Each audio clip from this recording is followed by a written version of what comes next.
Good morning everyone, আশা করি তোমরা সবাই খুব ভালো আছো। আমিও মোটামুটি আছি। আজকে সকাল থেকেই আমার ব্লগটা শুরু করলাম, তোমরা আমার সাথে থেকো। তো চলো তোমাদেরকে আজকে দেখাই। আমি ছাদে চলে এসেছি, আমি জামা কাপড় মেলবো এবার। ছাদে জামা কাপড় মেলতে এসে দেখি খুব রোদ উঠেছে। এখনই এত রোদ, এটা তখন বাজে 9:30। 9:30 নাগাদ আমি মেলতে এসেছি, একদম চকচক করছে আকাশ। আর কি রোদ, যেন মাথা ঘুরে যাই এরকম একটা অবস্থা। আমি তখন ভাবছি, বলি বাবা, এখন তো সবে চৈত্র মাস, এখনও রয়েছে বৈশাখ জ্যৈষ্ঠী মাস। বৈশাখ জ্যৈষ্ঠী মাসে কি হবে? আবার ভাবছি কবে বৃষ্টি হবে। বৃষ্টি হবে বললেই তো না, বৃষ্টি হলেও আমাদের জ্বালা, না হলেও জ্বালা। বৃষ্টি হলে আমাদের এখানে শহর এলাকা, 1 হাঁটু করে জল জমে যায়, যোগাযোগ ব্যবস্থার খুব অসুবিধা হয়ে যায়।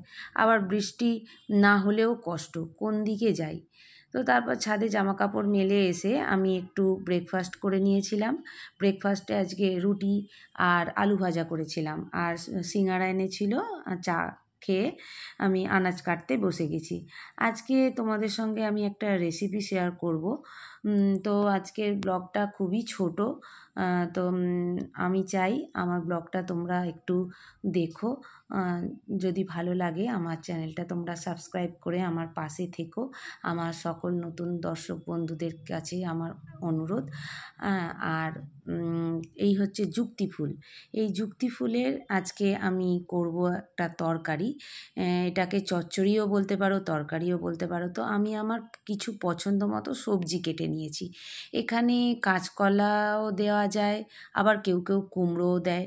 তো আমি এগুলো দিয়েই আজকে করব। তো প্রথমেই আমি একটু বড়ি ভেজে নিচ্ছিলাম। আমার মা করে আলু দিয়ে আর ডাঁটা দিয়ে যুক্তি ফুল করে, কিন্তু আমি আবার একটু সবজি দিয়ে বানালাম।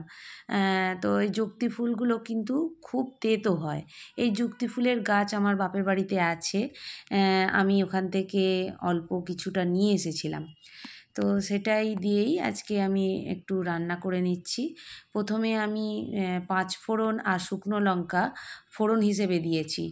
আর এই তরকারিটা আমি কিন্তু করব সর্ষের তেলে।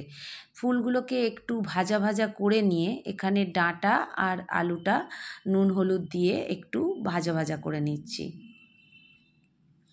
এরপর ভাজা ভাজা হয়ে গেলে আমি ওপর থেকে শিম আর দিয়ে দিচ্ছি মটরশুঁটি দিয়ে, আর নুন দিয়ে আমি ভালো করে নাড়াচাড়া আবারও করে নেব।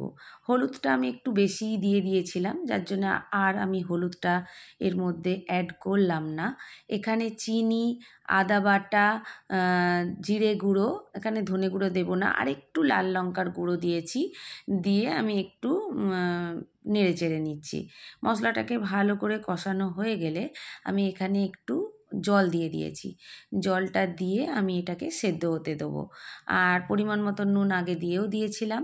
এবার যাতে বড়িটা ভালো করে ওর সঙ্গে সেদ্ধ হয়ে যায়, মানে বড়িটা যাতে সেদ্ধ হয়ে গিয়ে একটু ভাঙা ভাঙা মতো হয়ে যায়, তরকারির সঙ্গে মিশে যায়, সেই জন্য আমি জলটা দিয়েই বড়িটা দিয়ে দিয়েছিলাম। তো জলটা শুকনো হলেই আমার তরকারিটা রেডি হয়ে গেছে। আর ওপর থেকে আমি একটু ঘি ছড়িয়ে দিয়েছিলাম, সেটা তোমাদেরকে দেখানো হয়নি। যাই হোক, তো রান্নাটা আমার কমপ্লিট হয়ে গেছে। গরমের মানে গরমকালে এই রান্নাটা খেতে খুবই ভালো লাগে। তো তোমরা বাড়িতে অবশ্যই একটু ট্রাই করে দেখতেই পারো কেমন লাগে। তো সব শেষে বলি, যদি আমার রেসিপি ভালো লেগে থাকে প্লিজ আমার চ্যানেলটা সাবস্ক্রাইব করে আমার পাশে থেকো।